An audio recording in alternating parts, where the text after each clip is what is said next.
What's up, guys? Welcome back to another video. Today we went to Dover Congregational United Church of Christ. What is this? So,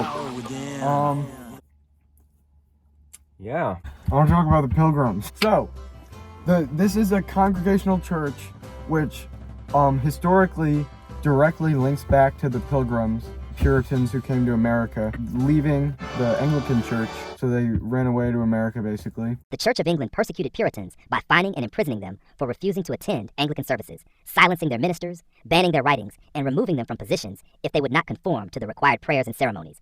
Some who separated completely were imprisoned, exiled, or even executed. This harsh treatment drove many to leave England in search of religious freedom. Mind, these were both Protestant groups, and even the Puritans persecuted other groups, such as the Quakers. The Puritans were known for being very uptight, like they thought all sexual acts are diabolical, and same with dancing and having fun. No fun. This church is the opposite of that. I walked in and there was a trans flag on the TV. A lot of old people. You talk about that. Yeah, so first when I went to church, I was a bit nervous because It was pretty much all old people. this church was pretty similar to the Methodist church, I think. The main sanctuary, at the front of it, they have a big, long cross hanging from the ceiling. On the wall, they have like tiny flags all connected. It was like, I think it was peace. Everyone said peace. And That makes sense. 'Cause the first- said peace. something peace. They had a tie-dye peace symbol. They had a word in Hebrew, which now thinking together, we concluded that they probably all say peace. Thinking together, what do you mean? I thought of that. You didn't think of that at all. To start out the service, they had like a bowl. Do you think you'd be able to find an image? Of that thing, yeah. They had like a, yeah, just like that. What's your thoughts and opinions on that? It was different for sure. I don't know, like the purpose of it was. I mean, like, The real purpose of those is like, okay, I don't know. The real purpose is I don't know. But like, it's meant to like open up your chakra or like get in the Zen mode. Yeah, that's why like it's kind of when it happened, I was like, okay. oh, this is something. Like, the first song we sang is adapted from Psalm 81. Instead of saying like priest and congregation or something, it just says one and all. So one person would say this part, and then all would say the other part. For the first thing that everyone's saying is literally the words, I'm God. I'm God, the very God who rescued you, fed you, killed you. It's like that's in the song, but having like the people say that, I didn't feel comfortable saying that. It felt really weird. Did you notice that at all? No, I didn't notice that at all. Let me take a look at it.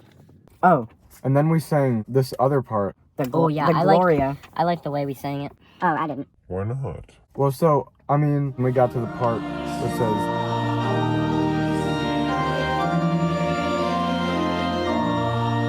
3 and 1, I said, ugh. That's kind of not the best way to describe it.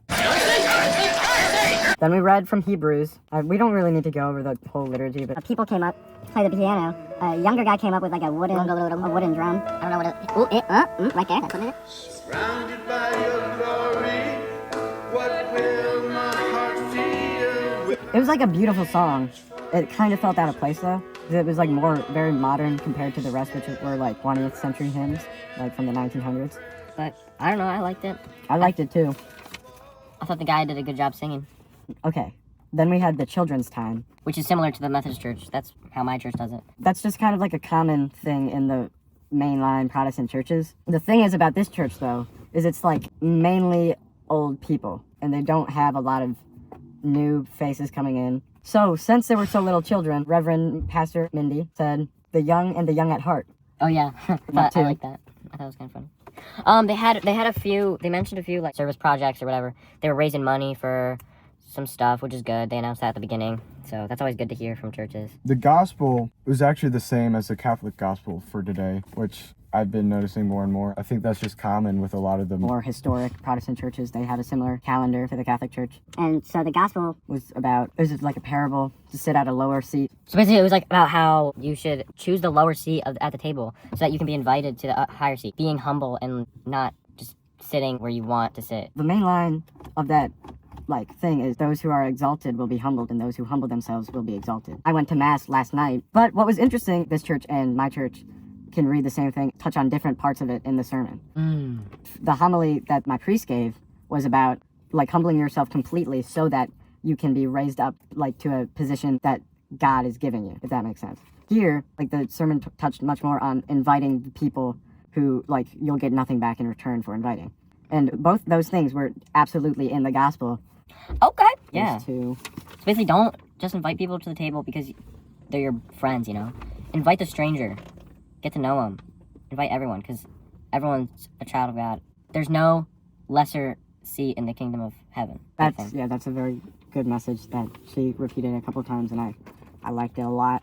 So basically, they did Our Father, which is like almost exactly the same as the Methodist one, except they said, forgive us our debts as we forgive our debtors. And when they were saying it, I was saying it confidently, and I said trespasses, and everyone else said debts, and I was like, oh.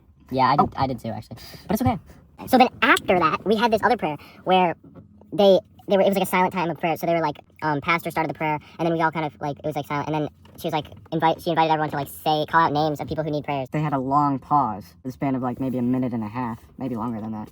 There would be a silence, and you'd hear someone call out a name, and then more silence, and someone else would call out a different name. Which I thought was pretty cool, and like definitely a cool like part of the community, you know? Kind of short, like the whole service. Yeah, so it was like 50 minutes, so it was less than an hour. They didn't do a communion this week. Is that something that they do? Like similar to the Methodist Church where it's like once a month or something? Yeah, I guess. There's this point that a lot of Protestants will make. If you like hold communion every week, doesn't it like lose its power? I think that's kind of why they don't do it that often. I don't know if they like believe in any sort of spiritual presence or just like a symbol. Calling the robot.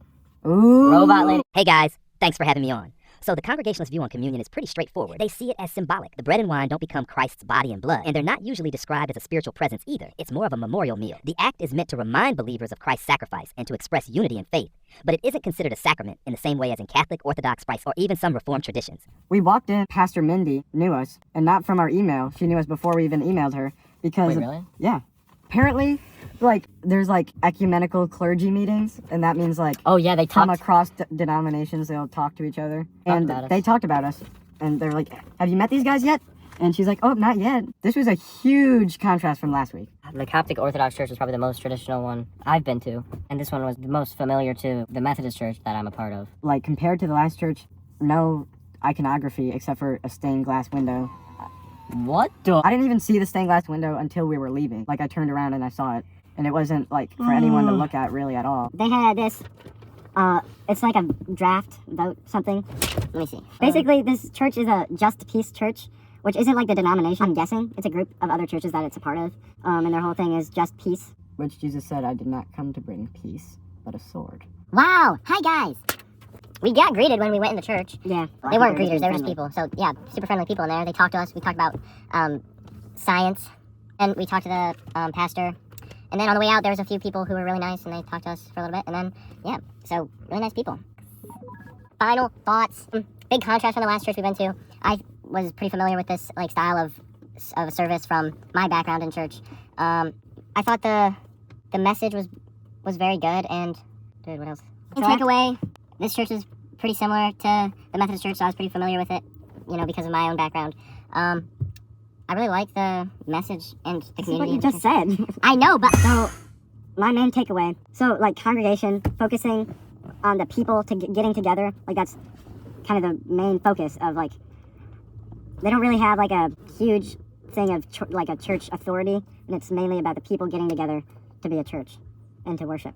Next week, we'll be at St. Theodosius Russian Orthodox Cathedral in Cleveland. Thank you so much for watching. Thank you to the church for having us, and we'll see you later.